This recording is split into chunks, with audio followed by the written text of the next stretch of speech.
அனைவருக்கும் வணக்கம். நாம் இப்போ இந்த வீடியோவில் என்ன பார்க்க போகிறோம்னாக்கா, சனி பயிற்சி பலன்கள் மேஷராசி. நம்ம சேனலை முதன்முறையாக பார்க்குறவங்களா இருந்தீங்கனாக்கா சேனலை சப்ஸ்கிரைப் பண்ணிவிடுங்க. அப்படியே பக்கத்தில் இருக்கிற ஆல் என்ற பெல் பட்டனையும் ப்ரெஸ் பண்ணி விட்டுடுங்க. அப்போ தான் நான் போடுற வீடியோக்கள் அனைத்தையும் உங்களால் பார்த்து பயன்பெற முடியும். சரி, வாங்க வீடியோக்குள்ளே போகலாம். இந்த சனி பயிற்சி வாக்கிய பஞ்சாங்க அடிப்படையில் சொல்லப்பட்டிருக்கு. பார்த்து பயனடைமாறு கேட்டுக்கொள்கிறேன். சனி பயிற்சி பலன்கள் மேஷராசி, அதாவது தமிழ் மாசி 22ஆம் தேதி, ஆங்கிலம் 2026ஆம் ஆண்டு மார்ச் 6ஆம் தேதி சனி பகவான் கும்ப ராசியில் இருந்து மீன ராசிக்குள் பயிற்சி ஆகின்றார். இந்த சனி பயிற்சி உங்களுடைய மேஷ ராசிக்கு எப்படிப்பட்ட பலன்களை அளிக்க இருக்குன்னு நாம் பார்த்துடலாம். முதல்ல சனி பயிற்சி பலன்களை பார்க்கறதுக்கு முன்னாடி சனி பகவான்னா யார், அவர் எப்படிப்பட்டவர், எப்படிப்பட்ட பலன்களை அளிக்கக்கூடியவர் என்பதை பற்றி ஒரு அறிமுகம், ஒரு சின்ன இன்ட்ரடக்ஷன் பார்த்துக்கலாம். சரிங்களா?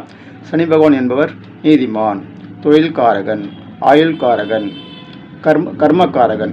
அவரவர் செய்த கர்ம வினைகளுக்கு ஏற்றமாறு பலாபலங்களை அளிக்கக்கூடியவர். புரியுதுங்களா?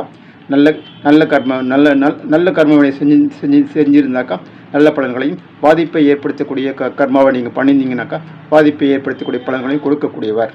எந்தவித பாரபட்சமின்றி அவர் பலாபலன்களை அளிக்கக்கூடியவர். புரியுதுங்களா?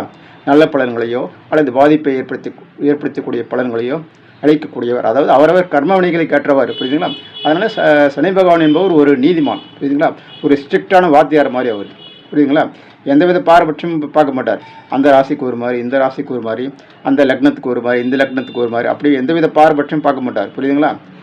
அதாவது உங்களுடைய நம்முடைய முற்பிறவி கர்மாவுக்கு ஏற்ற மாதிரி நல்ல பலன்களையோ அல்லது பாதிப்பை ஏற்படுத்தக்கூடிய பலன்களையோ அளிக்கக்கூடியவர். அவர் ஒரு நீதிமான்.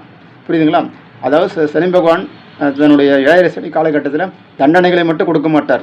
நல்ல ஒரு படிப்பினைகளையும் அனுபவத்தையும் கொடுப்பார். அதன் மூலம் நம்மளை நல்வழிப்படுத்துவார். புரியுதுங்களா? நம்மளை வந்து நல்வழிப்படுத்துவார். அதனால் சனி பகவான் கண்டு யாரும் பயப்பட வேண்டிய அவசியம் கிடையாது. புரியுதுங்களா? இது அவரவர் கர்மவினைகளுக்கு ஏற்றவாறு, புரியுதுங்களா, அந்த பலாபலன்கள் நடக்கும். அதனால் நீங்கள் பயப்பட வேண்டிய அவசியம் கிடையாது. நீங்கள் பாட்டு உங்களுடைய நார்மலாக நீங்கள் என்ன வேலை பார்க்குறீங்களோ அது பாட்டு நீங்கள் பார்த்துக்கினே இருக்கலாம். புரியுதுங்களா? சரி, இப்போ சனி பயிற்சி பலன்கள் உங்களுடைய மேஷராசிக்கு எப்படிப்பட்ட பலன்களை அளிக்க இருக்குன்னு நாம் பார்த்துடலாம். மேஷராசி சனி பயிற்சி 2026. சரி, ஓகே. அதாவது இந்த காலகட்டத்தில் நீங்கள் வந்து எல்லா விஷயத்திலும் கவனமாக தான் இருக்கணும். மேஷராசிக்காரங்க உங்களுடைய தொழில், பொருளாதாரம், உங்களுடைய உடல்நிலை, உங்களுடைய தாயாரின் உடல்நிலை, படிக்கின்ற மாணவர்களாக இருந்தால் அவங்க உங்களுடைய கல்வியில் கவனமாக இருக்கணும். புரியுதுங்களா? மொத்தத்தில் சொல்லப்போனால் மேஷராசிக்காரர்கள் இந்த காலகட்டத்தில் அனைத்து விஷயங்களையுமே கவனமாக இருக்க வேண்டும். ஏனென்றால் மேஷராசிக்காரர்களுக்கு 7 சனி என்ற அமைப்பு உருவாகிறது. அதாவது மேஷராசிக்காரர்களுக்கு 7 சனி தொடங்குகிறது. புரியுதுங்களா?